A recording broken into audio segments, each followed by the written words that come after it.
अस्सलाम वालेकुम जी, मैं हूं डॉक्टर फ़हाद और आज इस वीडियो में हम बात करने वाले हैं बालों के गिरने से मुतल्लिक। जैसा कि पिछली वीडियो में आपने देखा, हमने बात की कि बाल क्यों गिरते हैं, बिलखसूस छोटी उम्र के लड़कों में ये बाल गिरने का अमल क्यों ज़्यादा तेज़ हो जाता है और 20 से 30 साल की उम्र में क्यों बाल गिरते हैं। आज हम उसको रोकने की बात करेंगे कि उनको रोकने के लिए क्या क्या ट्रीटमेंट्स हैं या क्या क्या अद्वियात हैं या क्या क्या तरीक़ाकार है। सबसे पहले हम जिस तरीक़ेकार की बात कर रहे हैं, आप सब लोग उससे वाकिफ़ होंगे, वो है PRP। पीआरपी क्या होता है? बेसिकली प्लेटलेट रिच प्लाज्मा होता है, जो कि आपके ब्लड से ही अलग किया जाता है। पेशेंट का जो है 50 सीसी तक ब्लड जो है वो लिया जाता है, फिर उसको सेंट्रीफ्यूज एक मशीन होती है, उसके ज़रिए उसमें से प्लाज्मा अलग कर दिया जाता है और वो प्लाज्मा जो प्लेटलेट रिच होता है उसको फिर मुतासरा एरिया में, जैसा कि जिस जगह पे हेयर लॉस ज़्यादा होता है या फिर पूरे सर में या स्कैल्प में, वो वहाँ पे माइक्रो नीडल्स के ज़रिए या सिंपल जो इंसुलिन की सिरिंजेस होती हैं उनके ज़रिए इंजेक्ट किया जाता है, जिससे आपकी जो बाल गिरने का अमल होता है वो स्लो डाउन हो जाता है। और दूसरा ये होता है कि उससे दोबारा से बाल जो कि फॉलिकल्स वगैरह मौजूद होते हैं तो कुछ ना कुछ बाल दोबारा से ग्रो करना शुरू कर देते हैं। उसके बाद दूसरी चीज़ जो है पीआरपी के अलावा, वो होते हैं कुछ सप्लीमेंट्स जिनमें आ जाता है बायोटिन। बायोटिन एक ऐसा विटामिन है जिसकी कमी भी बालों के गिरने का बायस बनती है। तो बायोटिन अगर 2500 माइक्रोग्राम्स की फॉर्म में हम पेशेंट्स को एडवाइस करते हैं कि आपने डेली बेस पे खानी है, तो वो आप दे सकते हैं। और बायोटिन खानी कब तक होती है जी?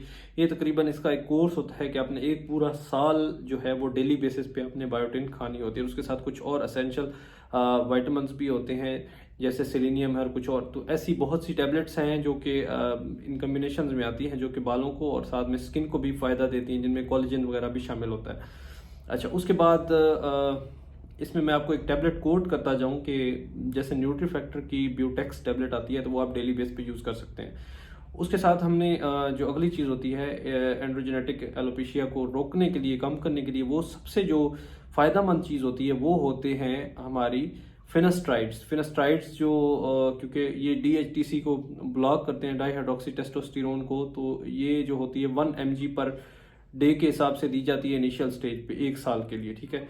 अगर ये सारा कोर्स और साथ में पीआरपी का सेशन जो होता है, वो पहला सेशन जो होता है पहले 3 मंथ रेगुलर करवाना होता है, उसके बाद 2 मंथ के बाद आप एक सेशन करवा सकते हैं। तो 1 साल के लिए अगर ये आप सारा काम कर सकते हैं तो आपका जो हेयर लॉस है वो जो है वो कम हो सकता है, हेयर लॉस, और आपके बाल दोबारा से रीग्रो कर सकते हैं और आपकी जो हेयर लाइन जो होती है वो मेंटेन रहती है। उसके बाद अगली चीज़ जो होती है वो शैम्पू कौन सा यूज़ करना है। तो आपने सबसे पहले बेबी शैम्पू यूज़ करना है, जिसमें मैं अपने पेशेंट्स को हमेशा जॉनसन बेबी या इस तरह के जितने बेबी शैम्पूज हैं वो रिकमेंड करता हूँ कि आप डेली बेस पे वो यूज़ करें। और कोई भी जो एंटी डैंड्रफ और मुख्तलिफ किस्म के शैम्पूज आते हैं वो आप इस्तेमाल ना करें। अगर किसी को डैंड्रफ का मसला होता है तो फिर उसके मुताबिक उसका हल होता है। अब मैं नेक्स्ट वीडियो शायद डैंड्रफ के बारे में भी बनाऊंगा, क्योंकि ये एक इम्पोर्टेंट टॉपिक है, तो उसमें उसके बारे में बताऊंगा।